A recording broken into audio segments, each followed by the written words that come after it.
what can a truck do for you, like as far as like monthly income?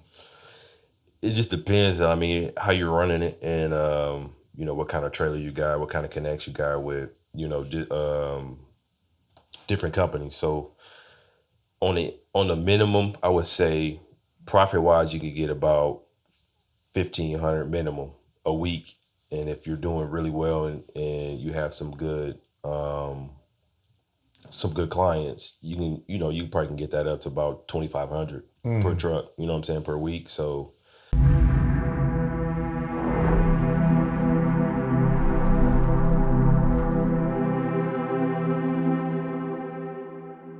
What's happening, good people? Welcome to another episode of First Generation Wealth Builders, man. Today, man, we got a different rendition, man. I got my guy David Logan in the building, baby. What's happening? what's up? What's up, Smooth? Man, hey, now you know you old school when you call me so because nobody even say that no more. Man, we've been around each other for a long time. You know what I'm saying? I DJ'd your You wedding. did my wedding, You know what I'm saying? How long was that ago? 2015. Gotcha, man. Time flies. You've been married 6 years. Yep. Gotcha, man. But man, before I go too far, we just gonna go down the list, man. How many championships you got overseas?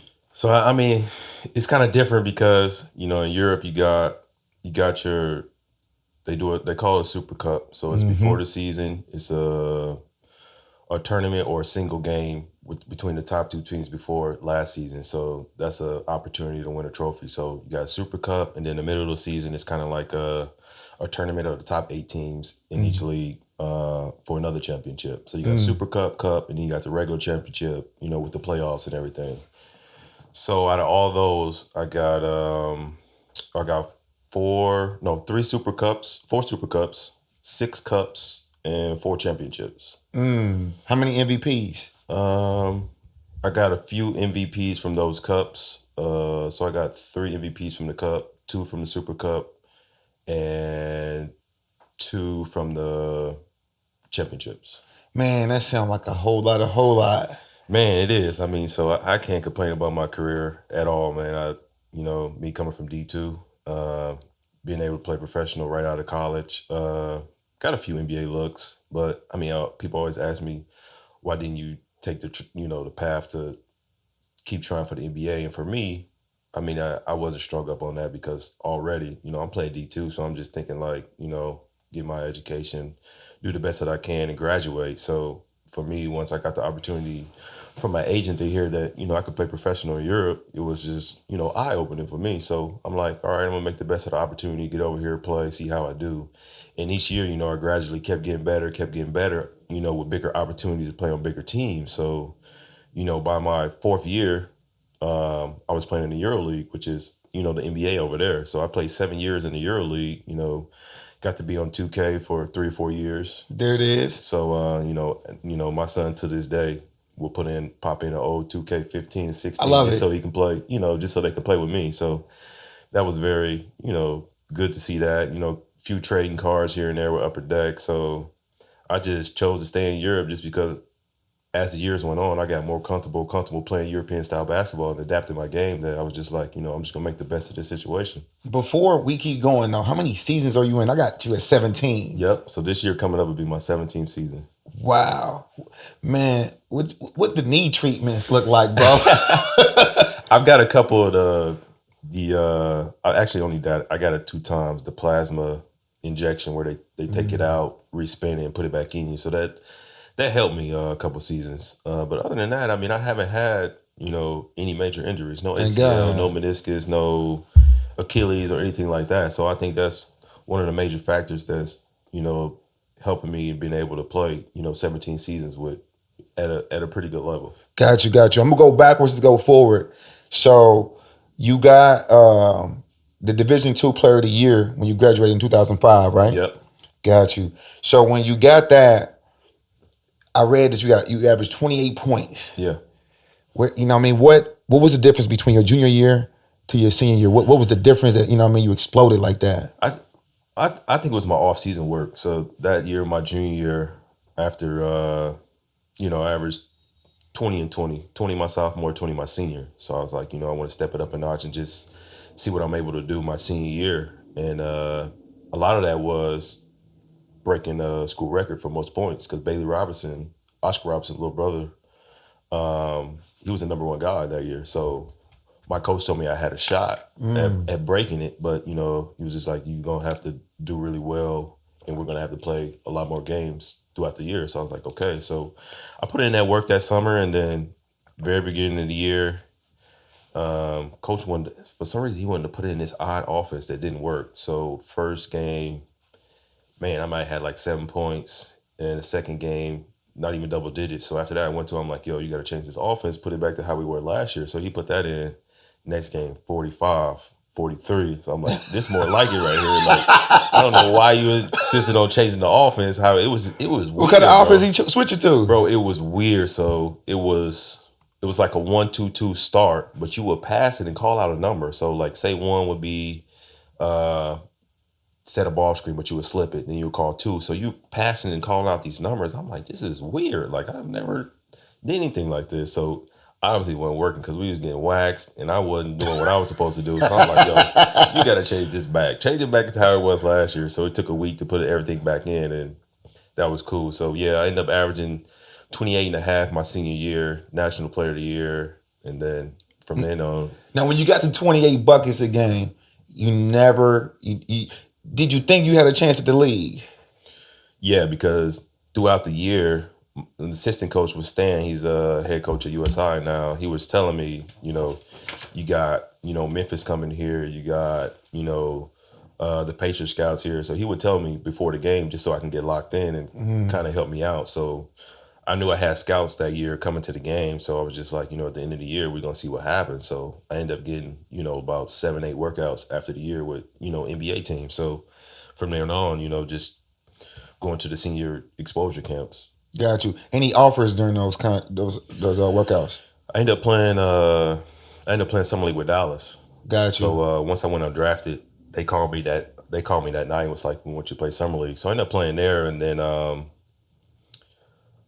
had a really good game against the Heat. I had like 30 and 10. So the Heat invited me for a free agent workout. So it was going to be between me and another guard to get the third point guard position on the team. So I'm there day 2, trying to do what I got to do to make the team. And my agent calls me. He was like, I got this very good deal for you in Italy. So he was like, they're giving you 2 days to make a choice. So he was like, either you got to go to Detroit and get your visa if you're going to take the job, or you got to stay here and, try to make the team. And for me, I was just like, man, so he couldn't get any insight on what the team thought about, the battle going on. So I was just like, I was like, just give me a day to sleep on it. So I ended up waking up the next morning. So I'm like, man, the offer was really good.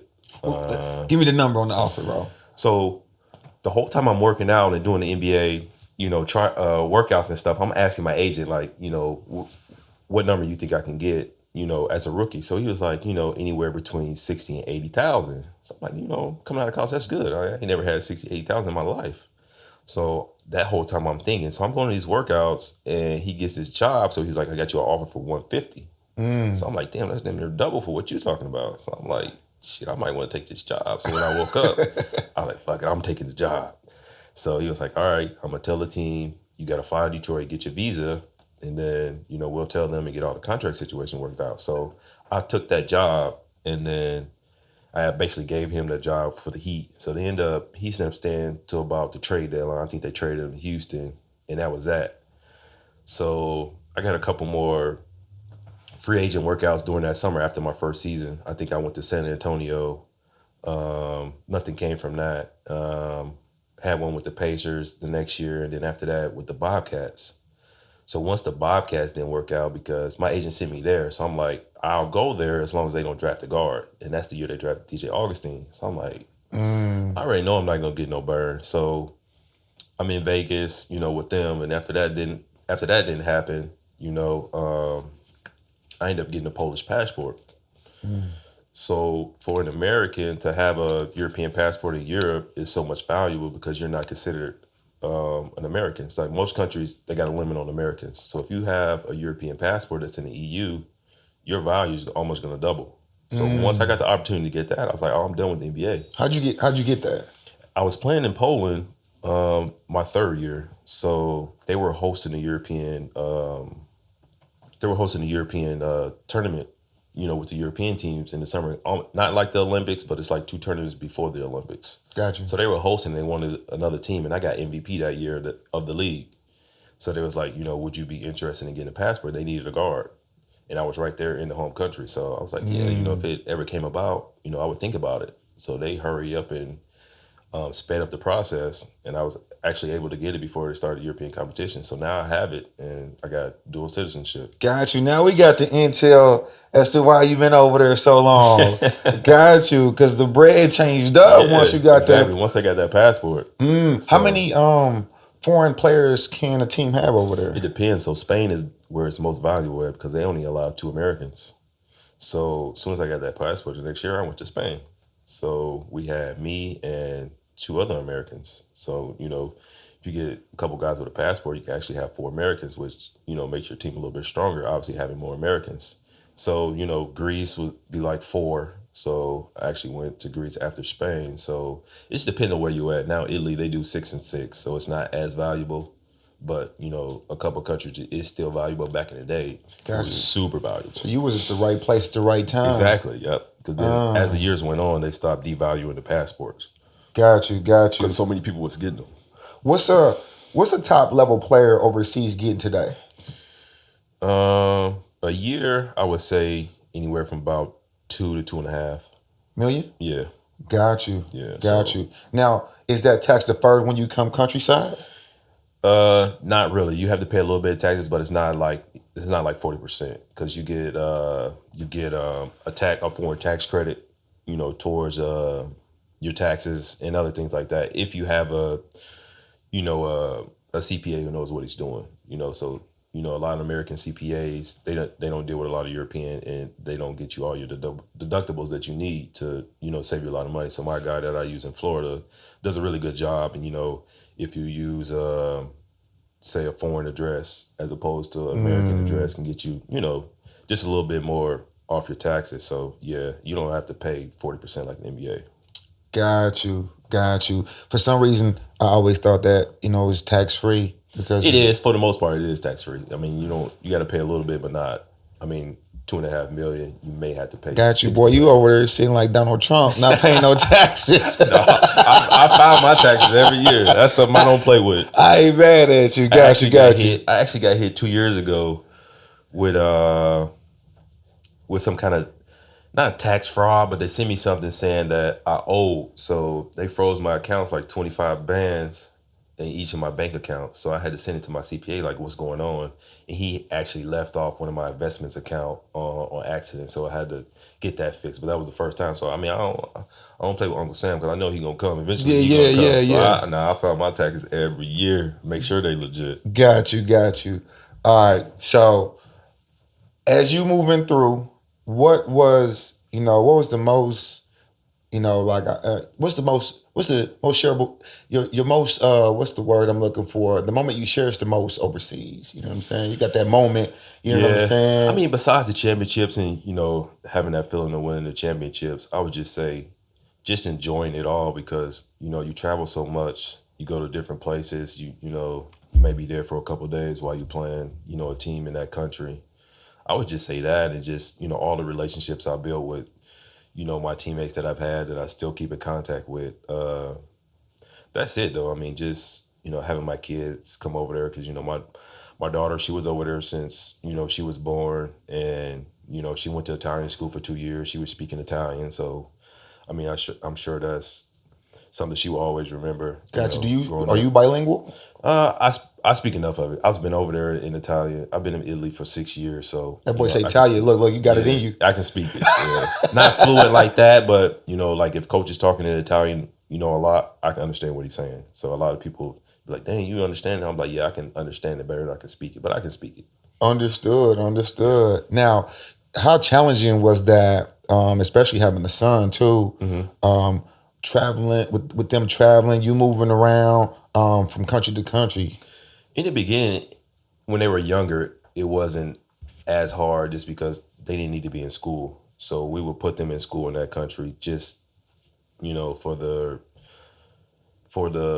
conversation aspect so they can, talk to other kids while they're in school and have something to do. But now that they need to be in school, especially my daughter, she starts 6th grade, is harder now. So we tried the homeschool last year. It was okay. It wasn't bad for a little bit, like 3 or 4 months while, they were doing the pandemic. Mm-hmm. But I mean, a couple countries I've been lucky and we've actually been able to put them in American school in Europe. So, same curriculum as America, but they're in Europe. Most of the embassy people will put their kids in there and be other Americans there. So that's happened once or twice. So it wasn't that bad. But now they're getting older. It's harder to, get everybody together for a long period of time. So that's why I said this probably my last year because they're getting older. They're in sports, and I want to obviously see them grow and be involved with that. So it's tough. It's tough being over there.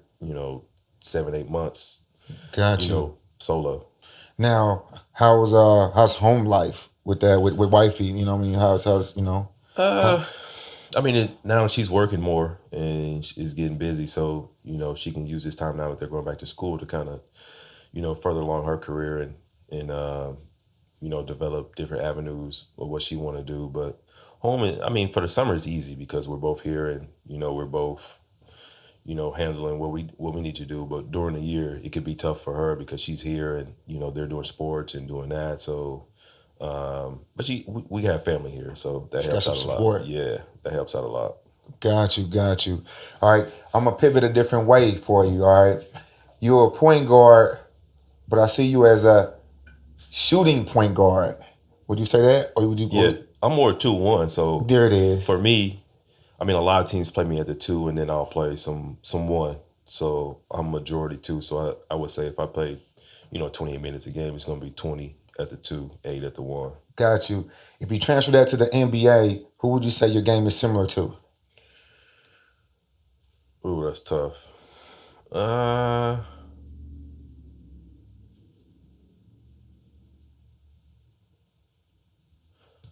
don't know. It probably would have to be Lou Will. He's a 2-1. Got you. Finisher, can score. Yeah, I would have to say Lou Will. I actually played with Lou Will. My second year, I played in the G League, in the D League, and he came down from Philly. So I was with him for about 2 or 3 weeks while he was down from Philly because he was a rookie that year. So we were both in Fort Worth. Got you. All right, next, who's in your Mount Rushmore? All-time top 4. NBA. Yeah.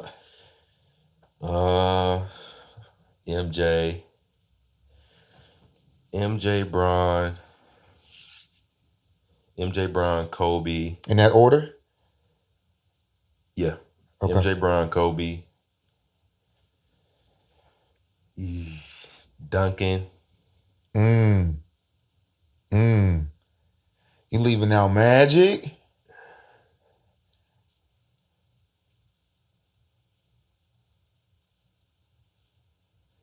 If we don't have to do point guard, shooting guard, small forward. No, I wasn't doing that. Just your top 4. Yeah, you got to put Magic in there. Because to me, Magic is the greatest point guard of all time. Got you. Yeah, so Duncan, Magic. Got you. Steph or Kyrie? See, Kyrie comes with a lot of extra stuff. Yeah, he do. He's just a different dude. Yeah, his toolbox is crazy. You can't deny what Steph has accomplished, though. I would say Steph. Okay. Why'd you make that final decision? Just with the MVPs and what he's done. You can't deny he's the best shooter ever. So you got to go with that. And Kyrie might be the best dribbler ever. I think he might be the best finisher ever, bro. Yeah. Like he knows how to use that backboard like nobody else. Both hands too. Yeah, but I would rock with Steph. Kyrie's just different. He's just, I don't know, man. He got too much baggage. You never know with that guy. Hey, David said he got trauma on the court. Man, that's a lot, man. You got to imagine playing with him, and then you got an important game to make get the first seed, and all of a sudden he got a bad attitude. Disappeared. Yeah, he just disappeared. I'm like, you can't count on him. Got you. All right. Now, you say it's your last year. I heard you say that before. You know what I'm saying? You want to wager something this your last year, man? You know what I'm saying? You came in with the jersey. I appreciate it. We'll take a token if you fell on that, man. But no, let me go on to the next subject, man. So you've been working on transitioning out because I've seen your brother, like I said, at a property. I was at an investment property, you know what I'm saying, doing videos and doing some work, and I seen him come through. Then when I called you, you said you was going to Cincinnati to look at some properties. What are you putting in place for retirement? Just a couple different things. I mean, I'm always researching on what I can do to, kind of transition, what will work for me. So, obviously I got coaching, some opportunities there.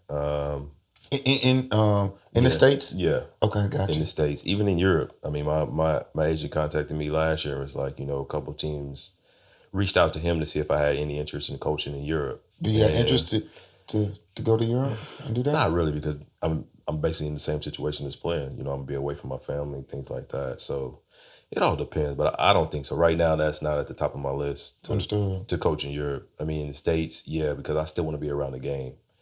I still love the game, so I still want to be around it. So that's definitely an option.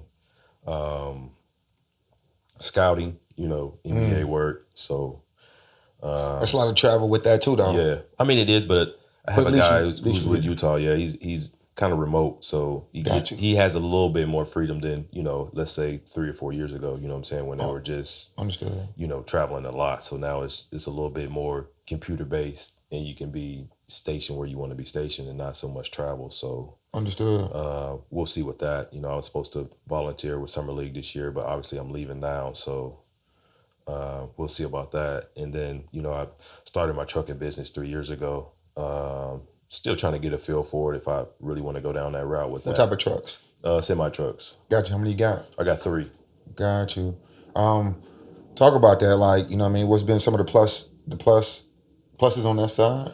Pluses is, I mean, gross, you can make a lot of money out of it. It just depends on how you manage it and who you got working for you, and also your drivers. I mean, I've run across some crazy drivers just, burning through them, because it's so hard to find good drivers and that understands, the other side of business, and not just, driving the truck and getting from point A to point B. So that's been the most part, headache wise, and just, repairs will put you out of business. That's the biggest thing. I mean, 'cause you got to think about it, them trucks are worth so much, and an engine overhaul. I had to do 2 engine overhauls on 2 different trucks. It was 25,000 on that. So you got to think about it.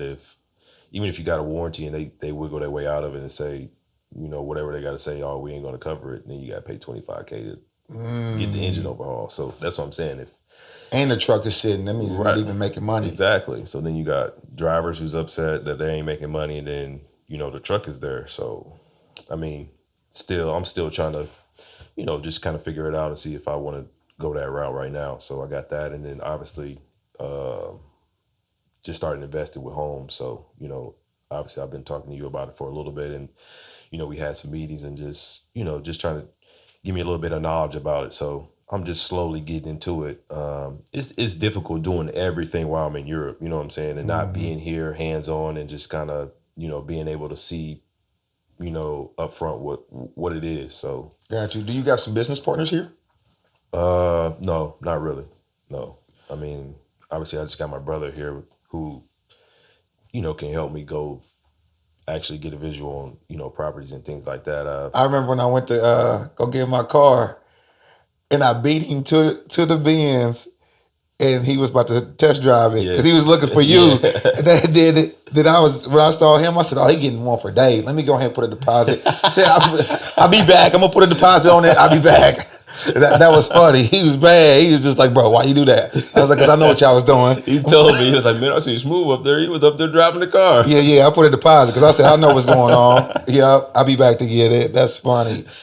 Now, on the plus side though, what can the truck do for you, like as far as like monthly income?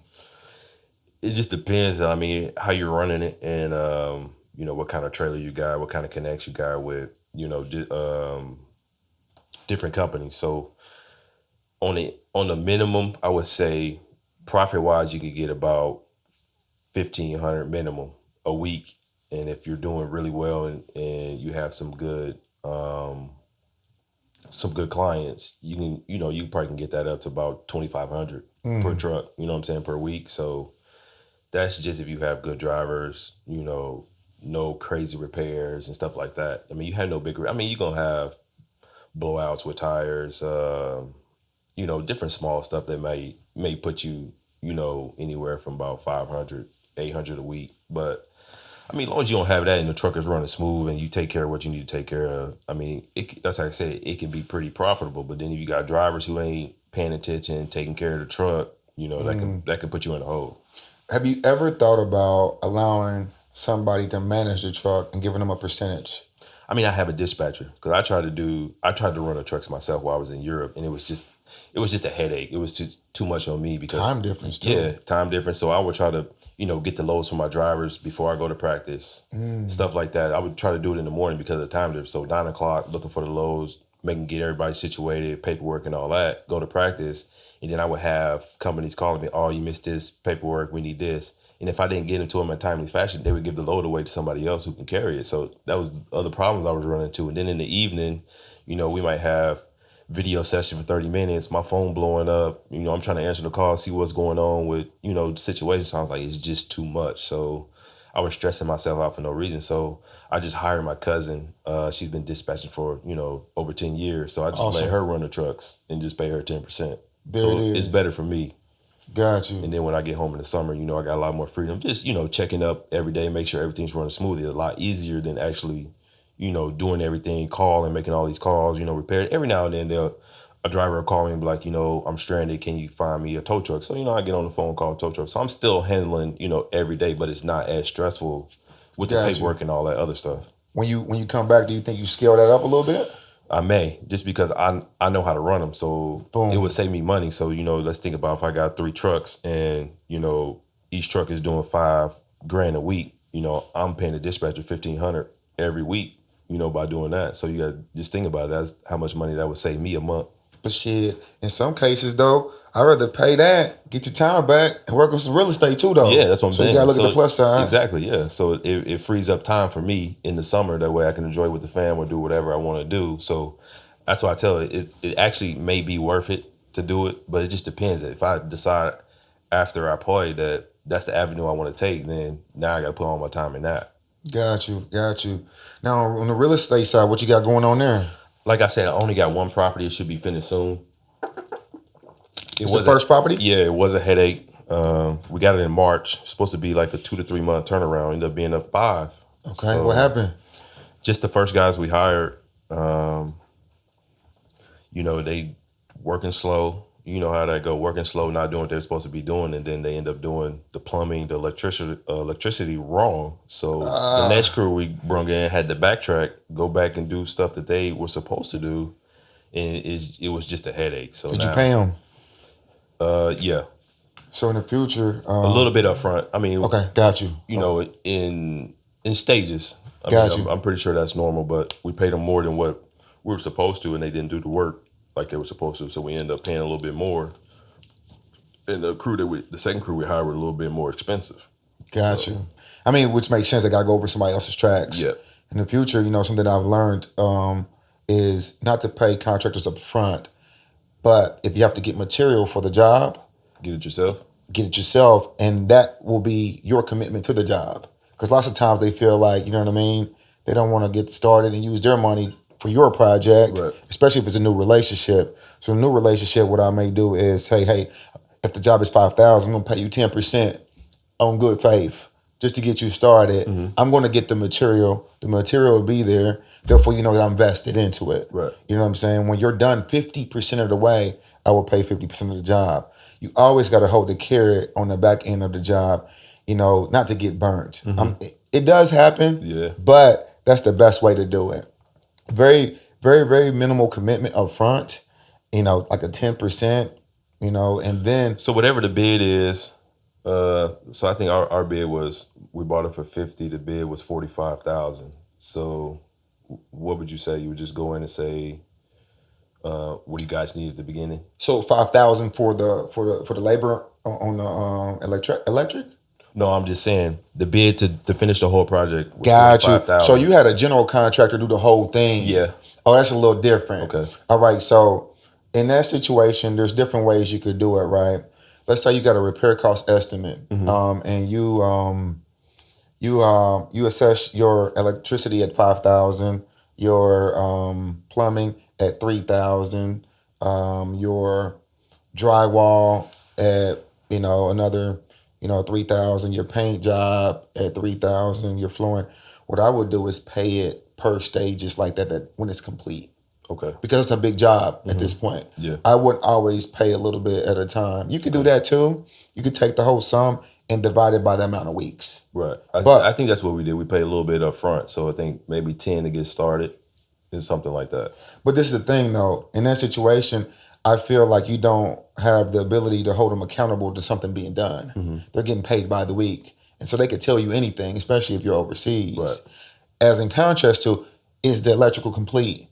When you run the inspection, the inspector's going to say, hey, this is done properly or not. Right. If it's not done properly, then he knows what he has to correct to then give you the cue to, it's been done properly and you can pay now. Okay. And I think that that's the way I would do it. I would segment the pay per job or trade. Because if you got an HVAC dude to come in, boom, it's cool. I'll pay for the units, but your labor is going to be paid by after you finish. Okay. Now, the truth is, with some contractors, if the relationship is new, they've been burned too, right? Right. So you got to give up a little bit, Yeah. but I wouldn't do no more than 20%. I wouldn't do Of the whole bid. Of the whole bid. Never. That's what I would do. Just because, but a general contractor, I guess you do need that because you need somebody overseeing the project as it's done. But I think that you need before and after pictures if you're overseas. Right. You know what I'm saying? The whole floor needs to be done. And then what I would do if I were you is a trick that a lot of people could do when they're new is have their contractor do the job and then pay somebody else to pay another contractor to come oversee it. Oh, okay. Because if I do my own work and I know I did some shady shit, I know that I'm just going to tell you I completed it. But if you have somebody else come oversee me, they're going to proudly come over and tell me what's wrong because they think that you're going to give me the job. Does that make sense? Yeah. So that's how you could manipulate that. So have them do the work, wherever your first contract, and then hire somebody else to come oversee it, just to kind of say, hey, I need you to check on this job. I'm going to pay $1,000 every week. I'm going to give you $150 to $200 to come oversee the job to make sure it's done properly. Okay. And just have another GC oversee another GC. Now you got two GCs looking at one job. Now you're making sure that you're getting close to the goal that you want. Right. You know what I mean? I mean, it's a lot just to pay somebody to come do It's something. probably worth it though. There it is. Yeah. You know what I'm saying? So it's a lot, in the sense of the big picture. Yeah. But the small picture, it saves you a whole lot. And it gives you peace of mind. I remember we was meeting, you told me about your goal about getting a certain amount of rental property. So are you almost there? Hell no. No? So what happened was, man, so I have 22 properties. Right. But what happened was, first in 2018, I got sick. Remember I told you I was out for about a year and a half. Then I bounced back, was healthy, but the first priority was to get her hair company back to normal. Right. You know what I'm saying? So we there, and then I'm getting back in my groove. I buy like 10 properties. Then COVID came. So I'm in the midst of that. I have asthma, so I kind of chilled because I ain't know respiratory. I was just like, I'm not gonna play with that.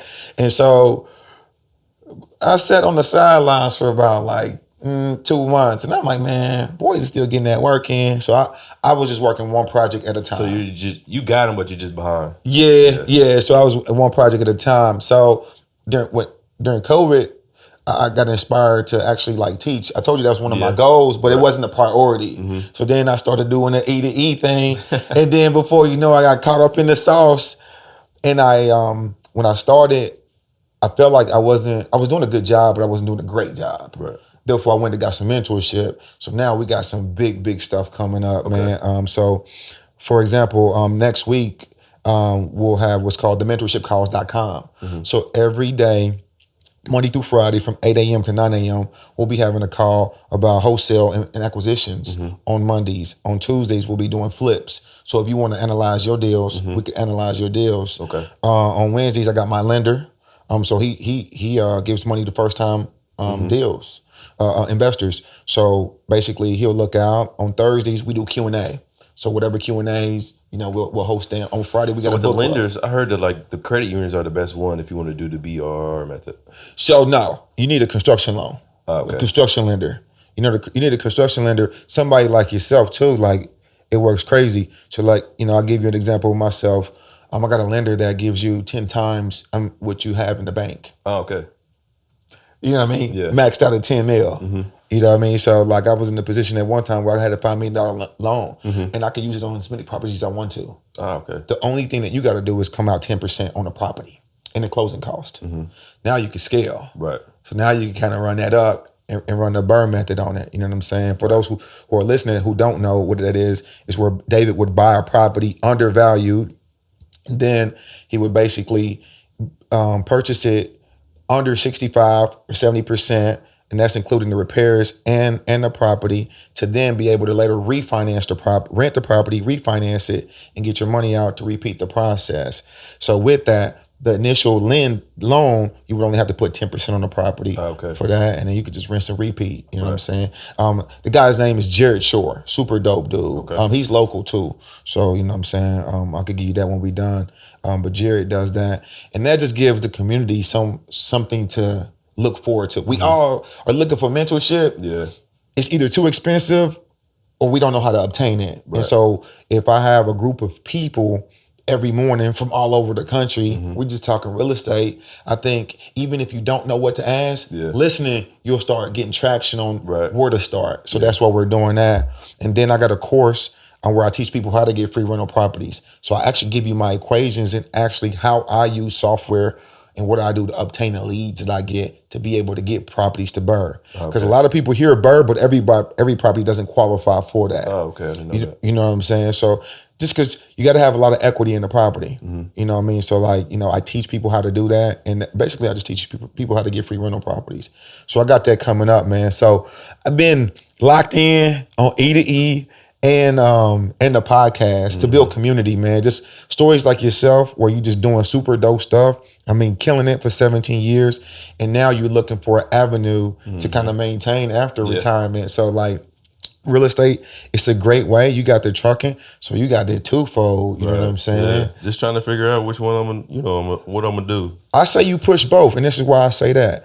Like how you said that you could potentially make anywhere between $6,000 to $10,000 a truck, give or take repairs and the expenses. You know what I'm saying? I think that if you're doing that monthly, that's way more aggressive than a house. So if you could have that going, that's active cash flow for you. Right. That you could invest into passive income for your retirement. Yeah. You know what I'm saying? So as the trucks are working, you could, every time you get, 30, 40,000, boop, you could put it as a deposit to go get another rental. 30, 40,000, boop, deposit to get another rental. And before you know it, 10 years later, if you're doing that aggressively, you know what I mean? You could be sitting on 50 houses, 60 houses. You know what I mean? So do you stay, in your flipping, do you stay in a certain range? Great question. So do I stay in a certain range? Boy, the interview didn't turn to me. It's all good. But yes. So you gotta look at it like this, right? I look at houses like cars. Not everybody could afford to pay $150 on a new S-Class. Right. That's an individual that is looking for S-Class. So flipping properties above $500,000 in Indianapolis, that's a limited market. Right. But houses under $200,000, it's like used car sales. Yeah. They go every day. Right now, any house under $200,000 has 20 buyers, multiple offers. Yeah. So I try to stay under $300,000. Where it's hot. Because at the end of the day, I don't care to make a big lump sum. Right. I care about the velocity of the money. Right. I'd rather make $40,000 per flip and flip one every month than make $100,000 per flip and flip one every 2 to 3. Right. You know what I'm saying? I'd rather be more active because flipping more often and scaling like that also empowers your staff, Gives you knowledge. and your knowledge, practice, reps, and it also helps your team. You keep your boys working. Yeah. So if you only got 2 houses a year because you can't get them off, then your team's not working. They're going to go work for somebody else. Right. So in order to keep your team solid and working for you, keep jobs coming. You know what I mean? Yeah, So that's where I stay under about 300,000 or so. It's harder now with the price of material. Yeah. And you know what I mean? Because everybody's jumping on the houses, so you Yeah. battle. But I'll say this though, we're in a great backyard. Everybody coming to invest here because of the price point. You know what I mean? People can't do the same thing that we do here in LA. They can, but it's at a whole different scale. Yeah, you know sure. what I mean? 1.5. It's a whole different ball game. Here, we could constantly do it. In rental properties, you could do it for forever. And you know the areas. You know what I mean? It's changing though. Yeah. So every time you come back every year, you're seeing some new shit. So yeah, different areas going up. Yeah. But as far as like the rental market, this is what you got to know. Right now, there are not enough houses for the amount of people who want to buy houses. To buy. Right. That means what they're going to do? They're going to rent. That means what's happening to the rent? Going up. Charge more. Boom. Now, since everybody's in competition for houses, what's happening is the price of the houses is going up. So although you buying it as a rental, the value going up, so you can still refi out and get your money out. And it's tax free when you refi. So you're really getting cash flow, you're getting appreciation, and you're getting tax deductions. Right. You know what I mean? Just make sure you file so them boys won't be at you no more, bro. Now, man, before I let you go, man, if you had a chance to play with somebody, you know what I'm saying, who would you want to play with? If you had just one person, like, man, it would have been dope to play with one guy. Probably LeBron. Why LeBron? Just how he impacts the game. Like, he's going to get everybody involved. So I know I'm going to get some shots. I knew you was thinking of that. That's so selfish. That's so selfish. I'm going to be able to shoot because he got all the attention. You know what I'm saying? He going to find you. I'm going to get some shots. That's like I feel like LeBron is a career extension. Oh, for sure. You know what I mean? You're going to get an extra 3 years to your career based on having LeBron. Yeah. You know what I'm saying? And he might be the only guy in the league that who can impact like that. I don't think there's too many out there like that. That people can say, oh, I play with him. Like, either I'm going to get paid or, you know, my career going to be a little bit longer. You don't think MJ did that for some boys? Ooh. Steve Kerr. I mean, who? But Kerr left. Like, as soon as Jordan was gone, you didn't hear no more about Kerr. Paxson wasn't Paxson either without Jordan. Exactly. So, I mean. So I see what you're saying. You saying that when LeBron to get you a contract extension somewhere else because you look so good over here. Yeah, that's what I'm saying. Got you. Yeah. Got you. Okay. They been looking at the bag and more shots. You know what I'm saying? He's making it make sense economically for home. I got you, man. So 3 years from now, where do you want to see yourself? Man, that's tough. I mean, obviously working for me. I mean, I was telling wifey yesterday, I don't want to work for nobody. I mean, unless it's basketball related, obviously, you know. Your attitude sucks, bro. You sound unemployable. No, you got to think about it. I've been playing for 17 years. Not saying I ain't been working with nobody, but, you know, now I got my own company. I'm my own boss. I mean, you got to think about it. I don't see basketball's not a 9 to 5, so I'm not waking up, going to an office. I'm not answering to nobody else. I mean, obviously I got my coach, but that's different. I mean, now that I'm older, me and the coach is basically, I'm a coach, you know what I'm saying? So you got to think of 17 years like that. I mean, just waking up, going to practice, maybe 2 practices a day, join your day. Like, that's not a 9 to 5. So for me to obviously be done or, you know, retire, I don't want to answer nobody else. So for me, 3 years from now, as long as I'm my own boss and, you know, it's something I want to do, I really don't care what it is. It's just got to be something that I enjoy and it's me. I'm working for me. Got you. Now, there's somebody watching this that hoops. We all had hoop dreams. Mine was short-lived, you know what I'm saying? But what would you tell somebody that doesn't know that their aspirations is obviously the NBA as it should be? They should dream big. But, you know, the international scene being, so global now and open, as you Mm-hmm. said, to more Americans, what would you tell them about that option over there? I mean, it's obviously a great option, and it's I think people are starting to realize that more and more. That it could be a good option. It could be a good avenue um, if you don't get in the NBA, obviously. But I mean, just don't put everything in the NBA because I see a lot of guys who play in the G League 4 or 5 years in a row, and to me, for one, you got to have a good agent. You got to have a good sense of what's going on and how everything works. Because if you don't, you can just get lost and like, dang, let me give one more year. Let me give one more year.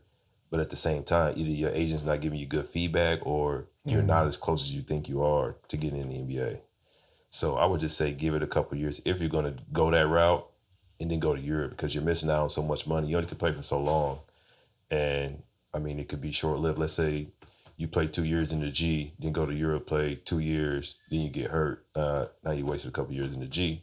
You know what I'm saying? Now you got to restart, go take a step back, then build yourself back up to make the money that you want to make. So I think in Europe, as long as you understand the game and craft your game more towards Europe so you can, gradually take that step every year. Because I think for me in my career, that's what happened every year. So every year, not to say that I got better, but I got on a better team, got on a better team. So once that happens and you're in that loop in Europe to where they say, all right, he could play on the highest level and be effective, you're going to stay in that loop for a minute. So a lot of guys don't get the opportunity to play in EuroLeague at all. And for me to play 7 years and then play in the second highest competition 4 more years, that's a big accomplishment. And a lot of guys don't get that. So Europe is definitely a great path. And for me, I would just say you got to put in the work because if you don't put in the work, it ain't going to show. Like everybody just thinks that, working on your game or, playing basketball is going to get you there, but you got to work because a lot of guys are working and, you gotta you gotta kind of like you gotta play that European that way. You gotta change your game to. I was going to ask you, what's the biggest difference? Spacing.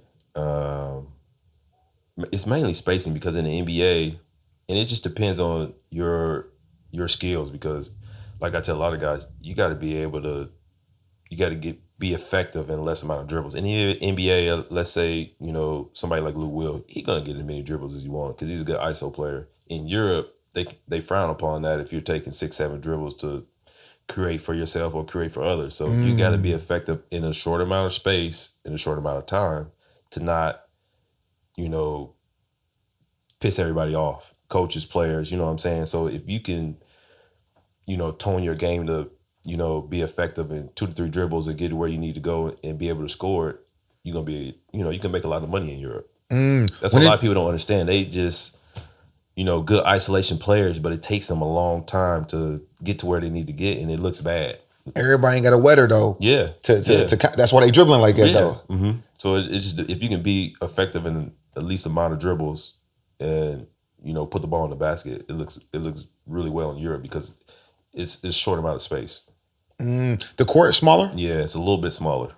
Got you. In the NBA, they got offensive 3 seconds. So, I mean, in Europe, you can put the big man in the paint and just camp there. So it's going to be harder to score. You know what I'm saying? In the NBA, they can time that up. All right, he got to step out. Let me go right now. In Europe, so it's harder to score in Europe. Obviously, that's what Luka said.